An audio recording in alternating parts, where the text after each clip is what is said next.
Mesdames, Messieurs, chers concitoyens belges, bonjour. Nous sommes aujourd'hui le vendredi 22 2020 et je souhaite profiter de cette occasion pour vous adresser un message urgent. Ce message qui vise à porter secours à mon fils Lucas, je l'adresse aussi bien aux autorités de Belgique qu'au reste de la population. Je le fais sans retenue, en vertu du droit à la liberté d'expression que me garantit la Constitution belge. Je m'appelle Angèle Moudiémangango et beaucoup d'entre vous me reconnaîtront certainement car le combat que je mène en ce moment, dont l'objectif est de sauver mon enfant du placement abusif dont il est victime depuis 9 années, je l'ai énormément publié et documenté, notamment dans les réseaux sociaux. Ainsi, par le biais de ma page Facebook, vous pouvez découvrir la raison pour laquelle mon fils m'a été arraché de force et placé d'une institution à l'autre où il est régulièrement victime de maltraitance multiforme et d'abus d'autorité. Au moment où je vous parle, je me trouve sans réseau valable sous le coup d'une procédure de déchéance de mes droits parentaux. Autrement dit, le système judiciaire belge, après avoir ignoré mes appels et ceux de mon enfant qui a aujourd'hui 15 ans, tente de me priver définitivement de lui. Effacer également notre lien de filiation comme si nous n'étions rien l'un pour l'autre. Cependant, comme je l'ai dit, cela fait des années que je me bats pour une véritable justice pour Lucas et moi-même et j'espère vraiment être entendu ce jour par les autorités compétentes. Il est temps que mon fils sorte enfin du système de maltraitance institutionnelle dans lequel il vit enfermé depuis 6 ans.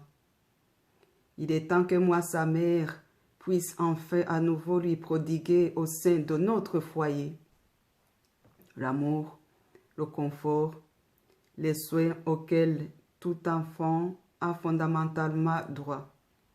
Et il est encore possible à l'État belge de réparer l'immense injustice qui nous a été faite. Au cours de ces longues années de lutte, j'ai dénoncé certains dysfonctionnements au procureur du roi, aux procureurs généraux, à l'avocat général, au ministre de la Justice, au Conseil supérieur de la Justice, à différents niveaux d'autorité belge jusqu'au roi lui-même, sans jamais voir d'amélioration. En fait, notre situation a même empiré. Imaginez que j'ai reçu chez moi des lettres sans cachet du tribunal, m'informant de décisions judiciaires dont le jugement concernant la déchéance de mes droits parentaux. Ce jugement aussi grave que la déchéance qui a été rendue par Madame la juge Néchatulman le 14 juin 2019, je me permets de citer les noms. On ne peut pas dénoncer sans citer les noms des responsables, sinon ce ne serait pas la dénonciation. Ce jugement donc n'a pas été validé par le tribunal de première instance. Il m'a été communiqué sous forme de courrier sans référence et il est complètement illégal. Je m'explique. L'article 32 de la loi du 8 avril 1965 relative à la protection de la jeunesse, à la prise en charge des mineurs ayant commis un fait qualifié infraction et la réparation des dommages que ce fait a causé, permet que la déchéance des droits parentaux soit requise par le ministère public si le parent est en danger pour l'intégrité physique et morale de l'enfant. Ce n'est pas mon cas. Je ne suis pas un danger pour mon fils. Pourtant, il y a quand même eu réquisition contre moi sur base de cet article que je viens de citer et je n'ai été convoqué qu'un an et demi plus tard. Pour rappel, le réquisitoire date du 8 novembre 2017 tandis que l'audience, écoute-moi bien, tandis que l'audience a eu lieu le 15 mai 2019 à 9h30. Le fait de dénoncer la maltraitance et les manquements n'est pas une maltraitance. J'ai interjeté un appel contre cette décision qui ne repose sur aucun fondement, mais là aussi, j'ai été confronté à des sérieux dysfonctionnements.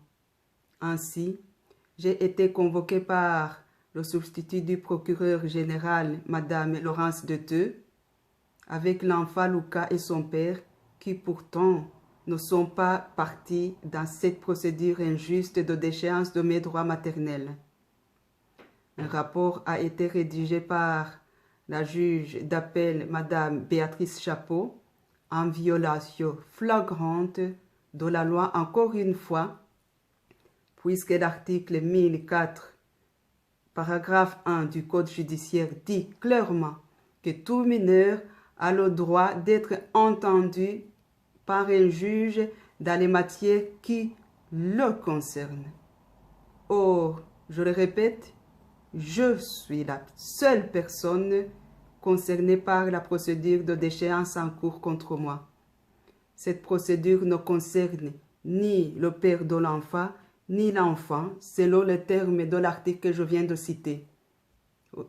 En d'autres termes, Lucas n'avait pas à être convoqué à cette audience. Mais on peut se poser des questions sur les motifs de cette menace de déchéance. Autre fait que je me dois de dénoncer. 1. Un enfant de 15 ans, mon fils, est en somme déscolarisé, de fait à cause de ces convocations interminables auprès des juges, tribunal de première instance, la cour d'appel.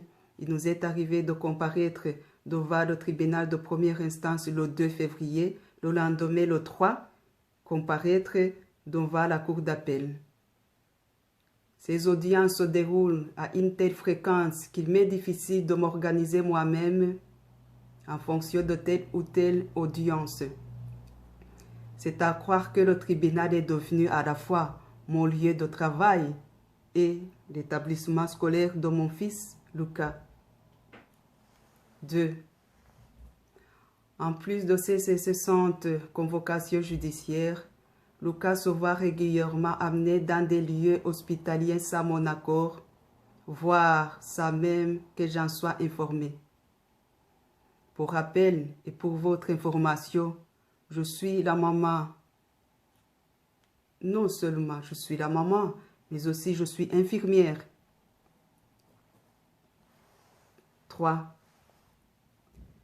J'ai récemment reçu une lettre d'intimidation de la part du médecin de l'hôpital Erasme où mon fils avait été amené. Ce médecin menace même Lucas de le placer sous médicaments, dit-elle, alors que la santé de mon fils ne le nécessite pas, et aussi de prendre des renseignements auprès du service de protection de la jeunesse, le SPJ, si Lucas continue de refuser de répondre à ces questions. 4. Les visites que je rendais à mon fils une fois par semaine seulement, pendant 1 heure de temps, ont été suspendues du jour au lendemain. Ceci s'est décidé sans que j'en ai été informé au préalable. Même les responsables du centre dans lequel nos rencontres avaient lieu l'ignoraient, si bien que tous mes préparatifs de goûter d'anniversaire n'ont pu être transmis à mon enfant qu'au cours de l'audience de cabinet du 27 février 2020. De quel droit m'interdit-on ce peu de bonheur qui nous restait encore? 5. On m'a souvent empêché d'accéder aux salles d'audience et quand je peux y aller, c'est toujours sous escorte policière ou de sécurité. Mais quel traumatisme causé indéfiniment à mon enfant, quel abus de pouvoir. J'ai encore beaucoup de choses à vous révéler, chers concitoyens, mais ça sera pour la prochaine vidéo. Je vais vous remercier de votre attention et j'espère de tout cœur que cette fois-ci, je pourrai compter sur l'État belge pour enfin faire cesser cette situation intolérable, à la fois pour mon enfant prisonnier et pour moi, qui l'ai vu à peine grandir ces 9 dernières années. Je vous prie instamment de vous manifester, messieurs et mesdames chargés du bien-être de vos concitoyens. Angèle Mudiamangango, Bruxelles, 22 mai 2020. Merci de m'avoir écouté.